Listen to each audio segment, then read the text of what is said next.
आज इस क्लास में हम आपको जो है सीटेट के कुछ ऐसे प्रश्नों को कराने वाले हैं मैथ के, जो सीटेट एग्जाम में लगातार हर वर्ष प्रत्येक वर्ष जो है इस तरह के प्रश्न पूछे जाते रहे। यानी कि जो है आज इस क्लास में हम लोग जो है कि सीटेट मैथ में कुछ टॉपिक ऐसे हैं जिनसे बार बार प्रश्न आते हैं, यानी कि मोस्ट रिपीटेड और हाई फ्रीक्वेंसी वाले क्वेश्चन इस क्लास में करने वाले हैं। यदि आप 2026 के लिए सीटेट के लिए प्रिपरेशन कर रहे हैं, पेपर फर्स्ट के लिए और पेपर सेकंड के लिए, तो इस क्लास को आप देख सकते हैं, क्योंकि इस क्लास से आपके 10 प्रश्न जो है गणित के जो है पक्के होने वाले, एकदम फिक्स होने वाले हैं। क्योंकि इस तरह के प्रश्न हर बार सीटेट के एग्जाम में आए हैं, तो मे बी पॉसिबल 2026 में भी डेफिनेटली इन इन चैप्टर से, इन इन टॉपिक से आपके प्रश्न देखने को मिलेंगे। तो चलिए विदाउट डिले जो है आपको प्रश्न का इंतजार होगा कि सर वो कौन से प्रश्न है, जल्दी से लाइए। तो यहाँ पे देखिए हम आपको दिखाएं। सबसे पहले पहला प्रश्न आपका संख्या पद्धति का, एक प्रश्न आपके एग्जाम में फिक्स है। इसके बाद मापन और समय का, यह प्रश्न तो हर बार एग्जाम में आता है, सीटेट 2026 में भी आएगा। यह प्रश्न शिक्षण शास्त्र वेन हीलो को कौन भूल सकता है, वेन हीले थ्योरी को, इससे भी प्रश्न आपका एक फिक्स है आपके एग्जाम में। इसके बाद आपकी देखिए भिन्न का, भिन्न का भी एक प्रश्न आपके एग्जाम में फिक्स है। इसके बाद आपका शिक्षण सहायक सामग्री टीएलएम से तो हर बार प्रश्न आता है, इस बार भी आपका आएगा गणित का, ठीक है। इसके बाद ज्यामिति से, ज्योमेट्री से भी प्रश्न आता है। उसके बाद आज हम आपको गणित के बहुत ही मेन इंपॉर्टेंट टैग वर्ड्स बताने वाले हैं। अगर इन टैग वर्ड्स को देखते हैं आप, तो जो मैथ पेडागोजी पूछी जाएगी आपसे 15 प्रश्न, चाहे पेपर फर्स्ट के लिए चाहे पेपर सेकंड के लिए, आप 15 के 15 प्रश्नों को सही कर सकते हैं केवल इन टैग वर्ड्स को। देखिए ये सकारात्मक टैग वर्ड्स है जो हमें यहाँ पे दिया है, ये आपके नकारात्मक टैग वर्ड्स है, ठीक है। तो आज इस क्लास के लिए आप एकदम बिल्कुल तैयार रहिए। अगर सीटेट 2026 के लिए तैयारी कर रहे हैं तो इस क्लास को जरूर देख करके जाइए। अगर इस क्लास को आपने मिस कर दिया तो समझ लीजिए आपके 10 नंबर गए। 10 नंबर 30 प्रश्नों में बड़े अहम रोल निभाते हैं, तो इस प्रश्नों को जरूर देखिए। तो चलिए विदाउट डिले जो है प्रश्नों को स्टार्ट करते हैं। और देखिए मैंने यहाँ पे एक चीज दिया भी है कि बार बार जो है पूछे जाने वाले प्रश्नों को ही सिर्फ इस क्लास में हम आपको कराएंगे, बहुत ही सीमित क्लास होने वाली है ये, ठीक है। चलिए संख्या पद्धति का यह पहला प्रश्न आपके साथ। प्रश्न क्या है यहाँ पे, रफ पेन लेकर के रेडी हो जाइए, ठीक है। ऐसा नहीं है कि हम प्रश्न करा रहे हैं तो ये प्रश्न आपको पहले से आना चाहिए, क्योंकि आप सीटेट के लिए तैयारी कर रहे हैं, तो इस तरह के प्रश्नों को तो लगाए होंगे आप लोग। देखिए यहाँ पे संख्या पद्धति मींस नंबर सिस्टम का यह प्रश्न बड़ा ही फेवरेट है और हर बार एग्जाम में पूछा गया। स्थानीय मान, जातीय मान से हर बार प्रश्न आपसे अंकित मान से पूछा जाता है। प्रश्न क्या है भाई, यहाँ पे संख्या दिया है 70,560 में 5 के स्थानीय मान और 6 के स्थानीय मान का गुणनफल क्या है। इस प्रश्न को लगाना है, कैसे लगेगा। स्थानीय मान आपको आता है? हाँ सर स्थानीय मान आता है, बचपन में हमने पढ़ा है। तो चलिए यहाँ पे देखिए पूछा है कि 70,560 का, ठीक है, 70,560 का किसका स्थानीय मान पूछा है, 5 का। तो हम लोग 5 का स्थानीय मान ऐसे निकालते थे, याद है कि नहीं है? हाँ सर याद है। अब हम लोग करते क्या थे बताइए, आप लोग करते क्या थे? हम लोग प्लेसिंग गिन लेते थे, इकाई, दहाई, सैकड़ा, ये 5 किस प्लेस पे है, सैकड़े के स्थान पे है। तो सैकड़े मतलब 100 होता है, सैकड़ा मतलब क्या होता है, 100 होता है, 100 होता है। तो इसमें हम लोग 100 का गुणा कर लेते थे। जब 100 का मल्टीप्लाई कर लेते थे तो बताइए ये कितना आ जाएगा। 100 का मल्टीप्लाई करेंगे, 5 का मल्टीप्लाई 1 में करेंगे, 5 1 कम 5 और 2 को यहाँ पे 0 बढ़ा लिए, 5 का स्थानीय मान आ गया। हाँ सर 5 का स्थानीय मान आ गया। और सर जी किसका स्थानीय मान पूछा है? सर 6 का स्थानीय मान पूछा है। तो चलिए 6 का भी स्थानीय मान निकाल लेते हैं, यहाँ जगह नहीं है तो यहाँ पे आते हैं। तो 6 का स्थानीय मान निकालेंगे तो 6 गुणे लिख करके रेडी रहेंगे। यहाँ पे देखिए इकाई, यहाँ पे दहाई, दहाई का मतलब टेंस, टेंस का मतलब 10, 10 का गुणा करेंगे तो इसमें 10 का गुणा कर लेंगे तो हमारा आ जाएगा 60। आ गया? हाँ सर। तो 6 का भी स्थानीय मान आ गया सर, 5 का भी स्थानीय मान आ रहा है। अब सर प्रश्न में क्या कह रहा है? प्रश्न में कह रहा है कि इसका गुणनफल, गुणनफल मतलब गुणा करिए। तो गुणा कर लीजिए भाई, 500 में जो है 600 का सॉरी 60 का गुणा कर लीजिए। गुणा आता है? नहीं सर, गलत हो जाता है कभी कभी। तो गलत एकदम नहीं होगा, ध्यान से सुनिए कैसे लगाएंगे। सबसे पहले इस 5 का गुणा 6 में कर लीजिए, 0 का टेंशन मत लीजिए। 5 का गुणा 6 में करिए तो कितना हो जाएगा, 5 6 30 हो जाएगा। और 2 गो 0 यहाँ पे, 1 गो 0 यहाँ पे, तो 2 गो 0 यहाँ का सर, 1 गो 0 यहाँ का। तो हमारा ये आंसर आया है। क्या आया है? आंसर आया है, ठीक है। यानी 3, इसके बाद 4 गो 0 है, यानी 30,000 हमारा आंसर है। पहला होगा कि दूसरा होगा कि तीसरा होगा कि चौथा होगा? चलिए बी वाला ऑप्शन आपका सही हो जाएगा। लीजिए गलत हो गया, ये आपके साथ भी हो सकता है। आप इस प्रश्न को लगा लेंगे, अगर जल्दीबाजी करेंगे तो आप अपने जो जो आपको प्रश्न पुस्तिका मिलेगी उसमें आप बी वाले को टिक कर लेंगे, और जब आंसर रंगने जाएंगे तब भी आप बी रंग देंगे। तो ये गलती आपको नहीं करना है जो मैंने यहाँ पे किया है। ये इसका आंसर आपका देखिए यहाँ पे सही है, ठीक है, इसका राइट आंसर ये होगा, न कि ये होगा। मैं आपको बताने के लिए इसे कर रहा हूँ कि आपको इस बात का ध्यान रखना, बहुत माइन्यूट चीज है। अच्छे अच्छे लोग गलत करते हैं इस तरह से, दो तीन प्रश्न आपका ऐसे ही गलत हो जाता है, तो ऑप्शन रंगने में भी गलत हो जाता है। तो ये आपको गलत नहीं करना है। आप सोचिए कि जब सीटेट का एग्जाम आप देंगे और रिजल्ट आए आपका 89, और आप गलत रंग करके एक दो तीन प्रश्न आप आ गए, तो कितना कष्ट होता है कि नहीं होता है? तो गलती भाई नहीं करनी है, मेरी आपसे रिक्वेस्ट रहेगी, गलत मत करिएगा आप लोग। पेशेंस रखिएगा, समय लगेगा, एक एक ऑप्शन को चेक करिएगा तब टिक करिएगा। यहाँ लगाए सही, यहाँ पे गलत टिकिए। चलिए, ये प्रश्न बड़ा ही इंपॉर्टेंट है, स्थानीय मान और का ये क्वेश्चन आता है। इससे दो चीजें और आपके एग्जाम में पूछी जाती है, वो भी मैं आपको बता दे रहा हूँ, ध्यान से सुन लीजिए। एक तो स्थानीय मान, आप जान गए स्थानीय मान कैसे निकालते हैं। उसके बाद आपसे एग्जाम में पूछता है अंकित मान, और अंकित मान का ही भाई है जातीय मान। ठीक है, क्या? जातीय मान, ये जातीय मान। ठीक है, तो अंकित मान और जातीय मान दोनों एक ही चीज होता है। जैसे मान लीजिए इस वाले प्रश्न में हम आपसे पूछें कि 70 560 में 5 का अंकित मान बताइए, तो अंकित मान जिसका पूछा जाएगा वही नंबर खुद होता है, वही अंक होता है। तो जैसे 70,560 में 5 का अंकित मान कितना होगा, कहेंगे सर 5 होगा। 5 का जातीय मान कितना होगा, 5 होगा। ठीक है, यानी अंकित मान और जातीय मान एक होता है। चलिए आप लोग बताइए, 7 का आप लोग बताइएगा 7 का जातीय मान क्या होगा। आप कहेंगे सर अभी तो आप बताएं 7 का जातीय मान 7 होगा, 7 का अंकित मान कितना होगा, 7 होगा। यानी जो पूछा जाएगा वही स्वयं होगा, बहुत ही आसान होता है। ठीक है, तो अंकित मान आप जानते रहेंगे, कभी कभी गुणनफल नहीं देख करके घटाना पूछ देता है, जोड़ पूछ देता है, तो आप लगा लीजिएगा। बहुत ही बेहतरीन प्रश्न है, आसान होता है। एक प्रश्न आपका फिक्स किया हमने इस क्लास से आपके। ठीक है, एक प्रश्न आपका डेफिनेटली स्थानीय मान की अवधारणा से, कॉन्सेप्ट से आना है। चलिए सर, बिंदु जो है आपका सीटेट का बड़ा ही फेवरेट प्रश्न है, मापन और समय, मींस मेजरमेंट और टाइम से। यानी सीटेट में हर बार देखा गया है, हर पेपर में जो है रेलगाड़ी से जो है एक प्रश्न आपका ट्रेन संबंधी आता है, और इस बार भी सीटेट 2026 में एक प्रश्न आपका आएगा। ठीक है, और इस प्रश्न को कैसे लगाते हैं, इसका कॉन्सेप्ट क्या है, इसकी अवधारणा क्या है, हम आपको बता रहे हैं बड़ी सिंपल तरीके से। आपका गलत नहीं होना चाहिए। ये जो चार ऑप्शन दिए हैं, टाइमिंग कभी कभी गलत हो जाती है और आंसर आपका गलत आ जाता है। तो देखिए, जब भी इस तरह का प्रश्न आए तो एक चीज हम आपको बता दें, जैसे रेलगाड़ी जो होती है, जो ट्रेन का समय होता है वो 24 घंटे का होता है।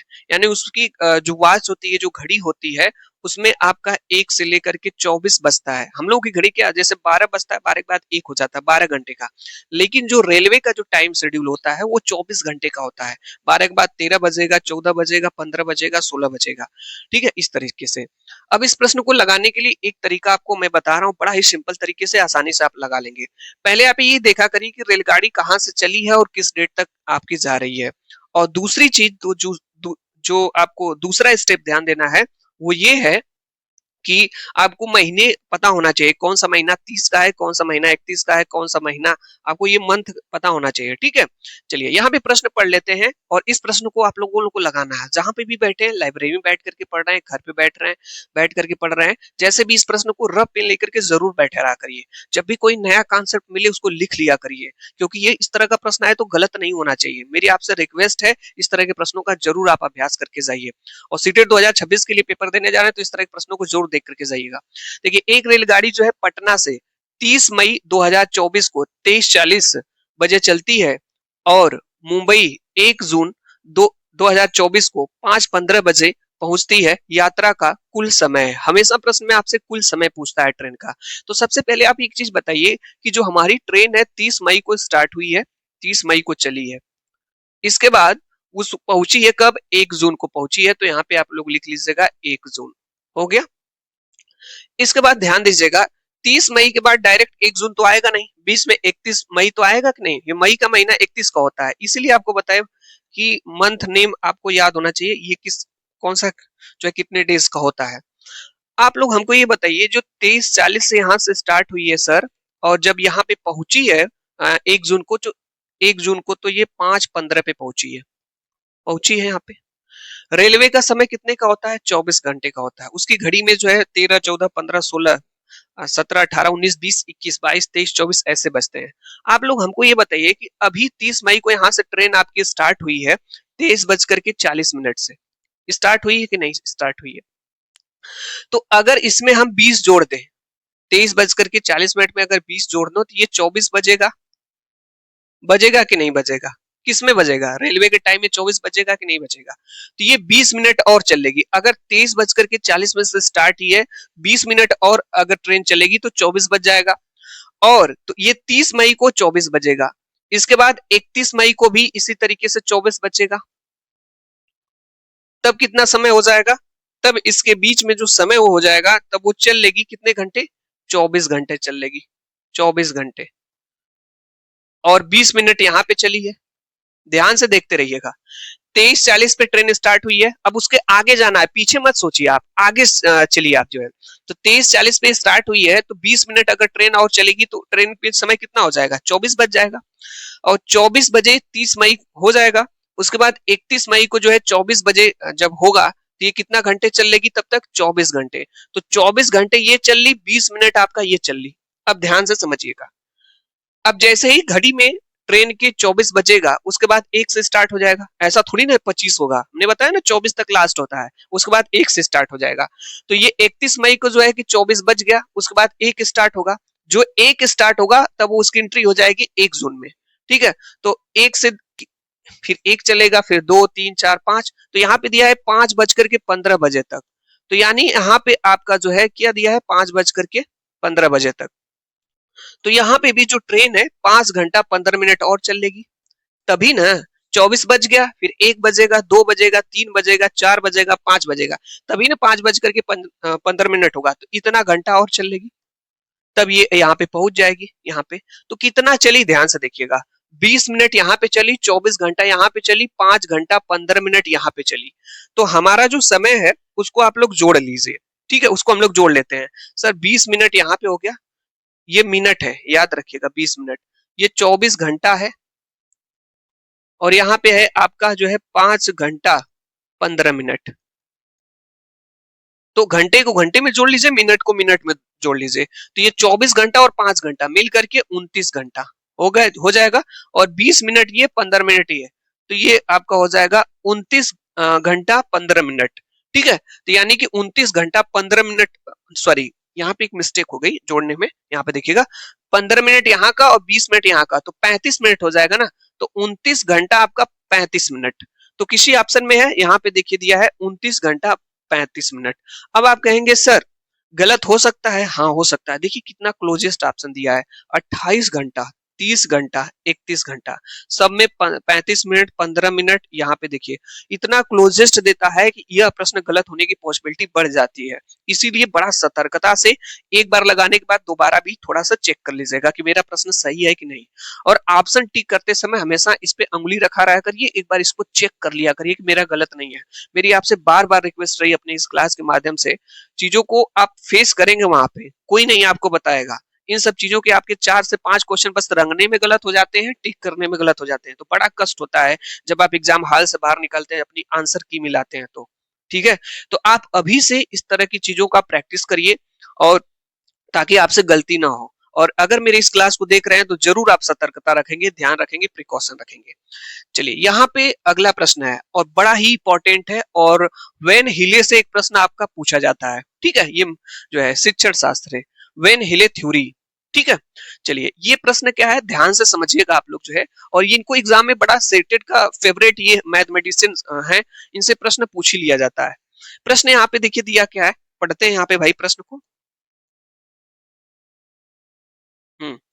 एक बच्चा वर्ग और आयत में अंतर नहीं कर पाता है। एक बच्चा है जो आयत और वर्ग में अंतर नहीं कर पाता है, बालक होगा छोटा सा। वह दोनों का चार भुजाओं वाली आकृति कहता है। वह कहता है कि दोनों में तो चारों भुजा होती है, यानी ये देखिए ये वर्ग होता है और ये आपका आयत होता है। तो इसको जब देखता है तो कहता है तो दोनों में तो चार ही को जो है भुजा होती है। हीले के अनुसार वह किस स्तर पे है? तो वह बालक इस प्रश्न के अकॉर्डिंग जो है वो किस स्तर पे है? पहला स्तर 0 पे है, स्तर 1 पे है, स्तर 2 पे है, और यहाँ पे स्तर 3 पे है। तो देखिए स्तर 0 जो है आपका ये दृश्यकरण विजुअलाइजेशन है। तो बच्चा जो है हमारा बिल्कुल स्तर 0 पे है, यानी जो प्राथमिक का बच्चा होगा जब उसे आप कोई चीज दिखाते हैं तो बोलता है कि दोनों में तो चार ही भुजा है, दोनों में कोई अंतर नहीं है, ये अस्तर जीरो पे है, दृश्यकरण में है। ऐसा वो क्यों कह रहा है, मैं आपको बता रहा हूं, ध्यान से समझिएगा। बच्चा बालक इसलिए कह रहा है कि बच्चे को ये नहीं पता है कि जो आकृति है, वो आकृति को जब फिगर्स को देख रहा है वहां पे, तो देखने के आधार पे वो बता रहा है कि इसकी बस चार भुजा हो रही है, लेकिन उसके गुणधर्म को नहीं जानता, उसके कॉन्सेप्ट को नहीं जानता कि वर्ग की जो होती है इसमें भी चार भुजा होती है, लेकिन इसकी चारों भुजा बराबर होती हैं, जबकि आयत में क्या होता है कि इसके आमने सामने की भुजा बराबर होती है। यानी व्यक्ति जो बालक है वो दृश्यीकरण मतलब विजुअलाइजेशन देख करके चीजों को बता रहा है। ठीक है, देख लिया इसमें चार भुजा है, इसमें भी चार भुजा बता दिया, लेकिन उसके गुणों के आधार पे जो है उसकी क्वालिटी को, उसके कॉन्सेप्ट को नहीं बता पा रहा, उसकी अवधारणा को नहीं समझ पा रहा है। ठीक है, तो उसकी अवधारणा को बच्चा जो है उसके गुण के आधार पे नहीं समझा, बस देखने के आधार पे, तो ये स्तर जीरो में होता है। स्तर जीरो में क्या होता है, वेन हिलियो ने बताया कि बच्चा किसी चीज को देख करके बस बता देता है। ठीक है, उसके गुण को, उसकी क्वालिटी को नहीं जानता, उसकी अवधारणा को नहीं समझता है मैथ का। तो जो छोटा बच्चा होता है, बालक होता है, यही होगा, लेकिन जब वो पढ़ेगा तब जानेगा उसको। चलिए, यहाँ पे देखिएगा चौथे नंबर का प्रश्न है और इसको भी बड़ा ही इंपॉर्टेंट है, कर लीजिएगा। मैंने कहा ना, जितने भी आज के 10 प्रश्न आपको कराने वाले हैं बड़े ही फेवरेट हैं, और इसीलिए मैंने हर चैप्टर से अलग अलग क्वेश्चन लिए आपके। यहाँ पे देखिए दिया है प्रश्न, निम्नलिखित में से कौन सा भिन्न सबसे बड़ा है। ये प्रश्न हर बार सीटेट के एग्जाम में पूछा गया। कह रहा है इसमें से कौन सा भिन्न सबसे बड़ा है। यहाँ पे देखिए 3/4, 2/3, 5/6, 1/2। देखिए जब भी प्रश्न भिन्न से आए, फ्रैक्शन से पूछा जाए कि कौन सी भिन्न बड़ी है, कौन सी भिन्न छोटी है, तो मैं आपको बता दे रहा हूँ तरीका, आप करिएगा क्या। आप ज्यादा ट्रिक उरिक के चक्कर में मत पड़िएगा। ट्रिक उरिक लगाने लगे, ट्रिक लगाएंगे गलत हो जाएगा, ज्यादा समय भी लग जाएगा। सबसे बढ़िया तरीका है भाग दे लीजिएगा। क्या दे लीजिएगा, भाग दे लीजिएगा। हमेशा बेसिक नॉलेज पे जाना चाहिए। ट्रिक से आप, हो सकता है ट्रिक से न लगे, गलत हो जाए, अगर आप जान रहे हैं ट्रिक तो लगा लीजिएगा। देखिए भाग सिंपल सा तरीका आपका है, कैसे इसको लगा सकते हैं। यहाँ पे 3/4 है, तो आप एक काम करिएगा, 3 में 4 का भाग दे लीजिएगा। फिर उसके बाद यहाँ पे देखिए 2/3 है, तो 2 में यहाँ पे 3 का भाग दे लीजिएगा। फिर उसके बाद आपका क्या क्या यहाँ पे 5 है, तो आप एक काम कर लीजिएगा, 5 में 6 का भाग दे लीजिएगा। और इसी तरीके से यहाँ पे 1 है, और 1 में आप जो है 2 का भाग दे लीजिएगा। यहाँ से आप चीजें क्लियर कर पाएंगे। यहाँ पे देखिएगा आप लोग, यहाँ पे जैसे यहाँ भाग नहीं जाएगी तो यहाँ पे 0 दशमलव बढ़ा लेंगे, यहाँ पे भी 0 दशमलव कर लेंगे। पहले इसको दे लेते हैं, तो यहाँ पे 0 बढ़ा लेंगे, कितनी बार भाग जाएगी, कहेंगे 7 बार जाएगी सर, 4×7=28 हो जाएगी। मिनिमम 2 बार ले जाइएगा, 2 अंक्स टाइम्स। यहाँ पे 2 आएगा, 0 अपने मन से बढ़ा लेंगे क्योंकि दशमलव बढ़ाए थे, 4×5 यहाँ पे 20 हो गया। जब इसको हमने भाग दिया तो 0.75 आ गया। यहाँ पे आप 0 बढ़ा लेंगे, कितनी बार भाग जाएगी, कहेंगे सर 6 बार जाएगी, तो 3×6=18 हो जाएगा, यहाँ पे 2 आ जाएगा। फिर आप यहाँ पे 0 बढ़ा सकते हैं, हाँ सर 0 बढ़ा लेंगे, तो 0 यहाँ पे जब बढ़ाएंगे तो कितने टाइम्स भाग जाएगी, 6 बार जाएगी, तो 3×6 यहाँ पे 18 हो जाएगा। फिर यहाँ पे 2, ठीक है, हमने कहा 2 टाइम्स आप ले जाइए, फिर आपको पता चल जाएगा। यहाँ 0 पॉइंट दशमलव बढ़ा लीजिए, आप यहाँ पे 0 चाहे जितना मन करे उतना बढ़ा सकते हैं। तो आपको भाग आती होगी, हाँ सर भाग आती है, भाग दीजिए 6×50 में, कहेंगे सर 6×8=48, 6×8=48, यहाँ पे 2 बचेगा, फिर 0 बढ़ा लेंगे, यहाँ पे 3 आ जाएगा, तो 0.83 आ गया। इसका जिसमें भाग देंगे 0 पॉइंट, यहाँ 0 बढ़ा लेंगे, 2×5=10 आ जाएगा। यहाँ कट गया, कोई मतलब नहीं, यहाँ 0 अपने मन से बढ़ा लीजिए। आप मुझको एक चीज ये बताइएगा, ध्यान से एक चीज समझिएगा, इसमें सबसे ज्यादा कौन है, ये 0.75 की 0.66 या 0.83 या 0.50। आप कहेंगे सर यहाँ 7 है, यहाँ 6 है, यहाँ 8 है, यहाँ 5 है, यही सबसे बड़ा है। तो ये वाली भिन्न आपकी जो है 5/6, ये वाली जो भिन्न है आपकी, यही सबसे बड़ी हो जाएगी, यही सबसे बड़ी हो जाएगी। मतलब आपका जो आंसर सही हो जाएगा, ये वाला ऑप्शन आपका सही हो जाएगा। समझ में आ गया होगा, हाँ सर समझ में आ गया। अच्छा एक चीज और हम लोगों को समझना है यहाँ पे, यही पूछ देता है यहाँ पे कि जैसे सबसे छोटी भिन्न कौन सी है। तो सबसे छोटी भिन्न की अगर बात करेगा तो देखिए इसमें सबसे छोटा कौन हो जाएगा, ये सबसे बड़ा है ये भी, तो आपकी सबसे छोटी भिन्न आपकी यही हो जाएगी 1/2। क्यों, यहाँ पे 0.50 है, तो सबसे छोटी आपकी ये वाली हो जाएगी।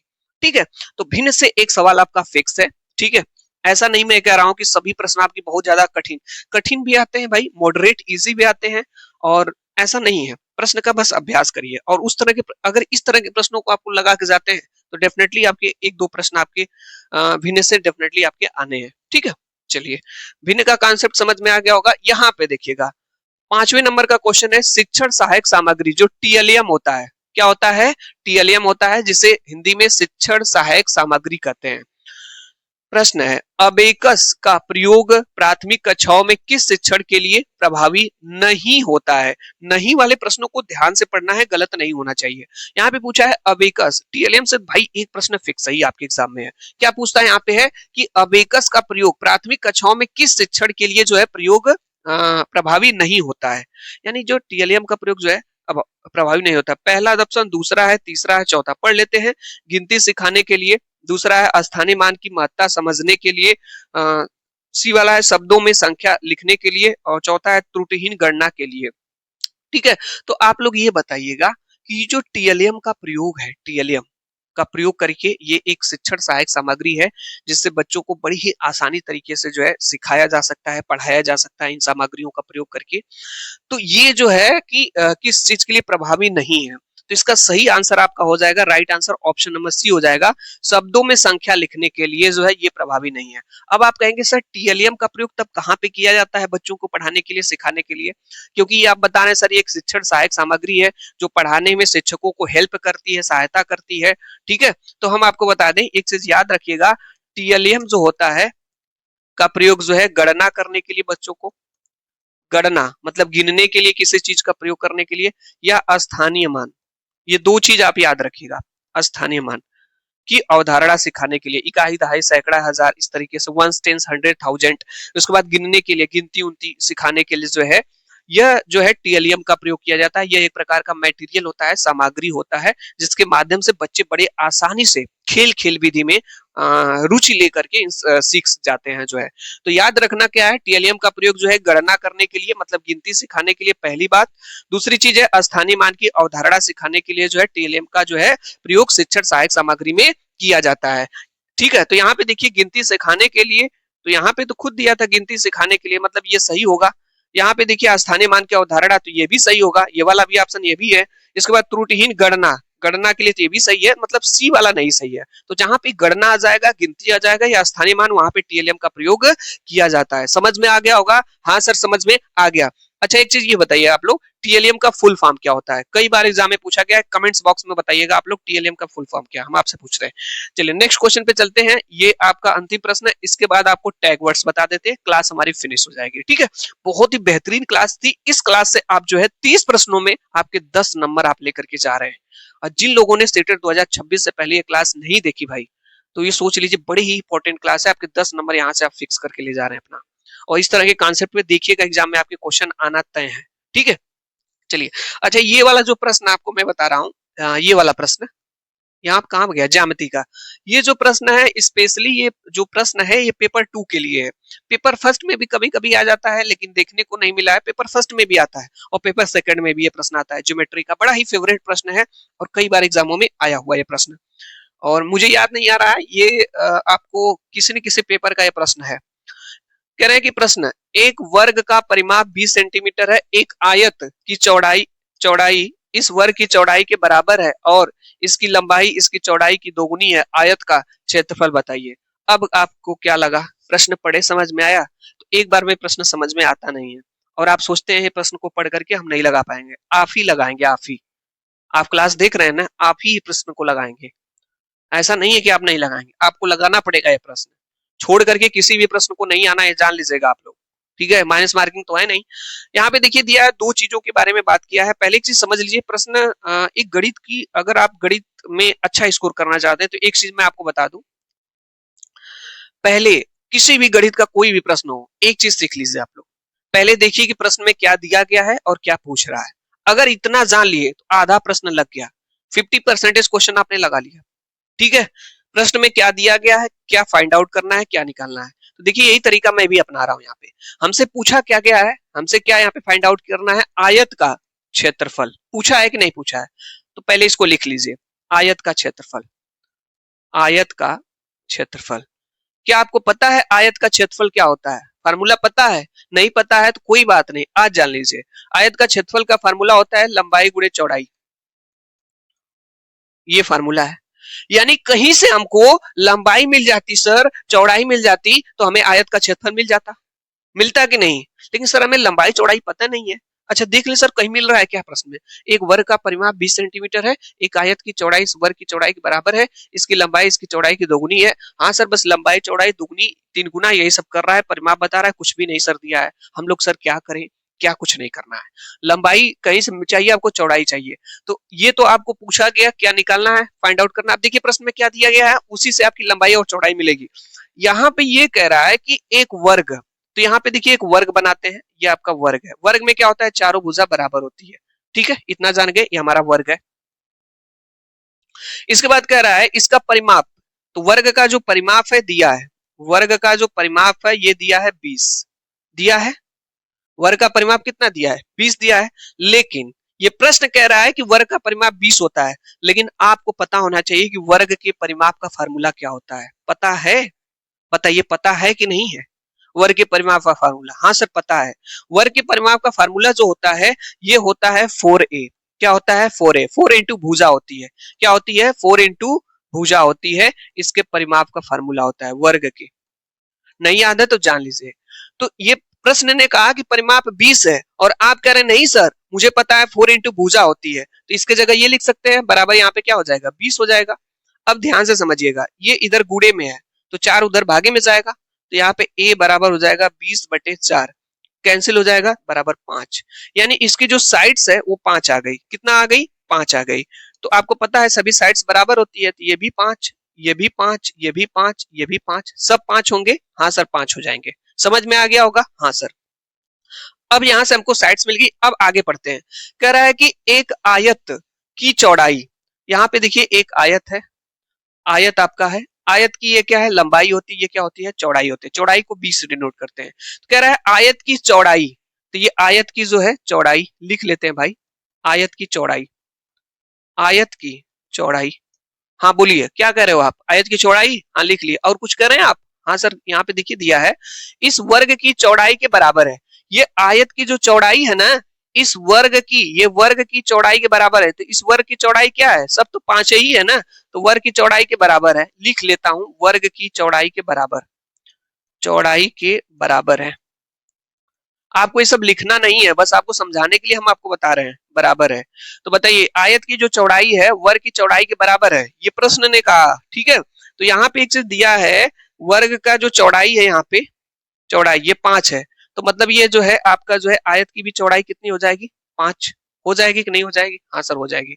और क्या कह रहा है, और इसकी लंबाई इसकी चौड़ाई की दोगुनी है, और इसकी जो है लंबाई इसकी चौड़ाई की दोगुनी है। तो देखिए आपको एक चीज आप समझ में आया सर, और किसके लिए बात किया है। तो जब भी प्रश्न में आप रीजनिंग पढ़े होंगे, जब भी प्रश्न में और की बात करें, लेकिन की बात करें, तो पहले शब्द की बात किया जाता है। तो यहाँ पे देखिए प्रश्न में बात किया है और की, तो जब ये और की बात किया यहाँ पे, और की, तो आप कहेंगे सर यहाँ पे दो चीज है, यहाँ पे तुलना क्या कर रहा है, आयत की चौड़ाई इसकी वर्ग की चौड़ाई के बराबर है, तो यहाँ दो चीजें हैं, आयत आया है और वर्ग आया है। तो यहाँ बोल दिया है कि और इसकी लंबाई इसकी चौड़ाई की दोगुनी है। तो ये और किसके लिए आया है, आयत के लिए आया है। मतलब ये कह रहा है कि और आयत की लंबाई इसकी चौड़ाई की दोगुनी है। तो ध्यान रखिएगा पहले वाले की बात कर रहा है, आयत की जो है इसकी जगह आयत की लंबाई इसकी चौड़ाई की दोगुनी है।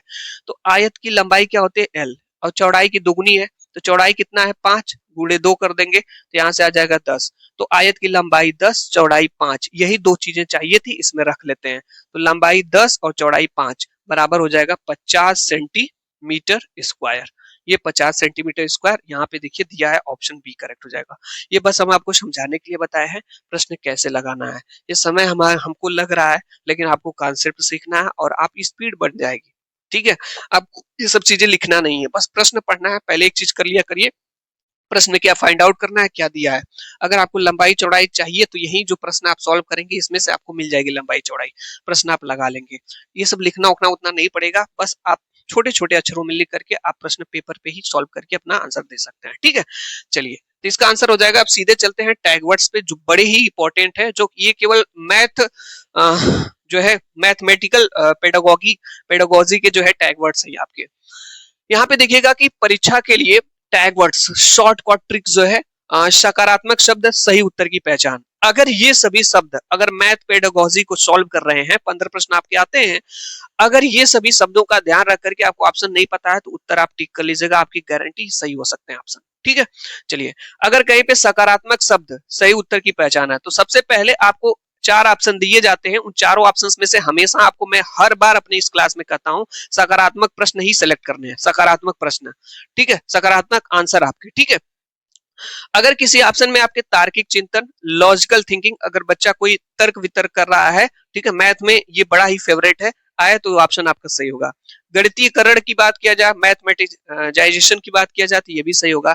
बच्चे को दैनिक जीवन से जोड़ने के लिए रियल लाइफ से बच्चे को जोड़ा जा रहा है, किसी उदाहरण के माध्यम से समझाया जा रहा है, गणित में कोई ऐसा उदाहरण दिया गया है जो बच्चों से संबंधित है तो ये आपका सही हो जाएगा। बच्चे को अवसर देना मतलब प्रोवाइडिंग अपॉर्चुनिटी, मतलब ये भी आपका सही होगा।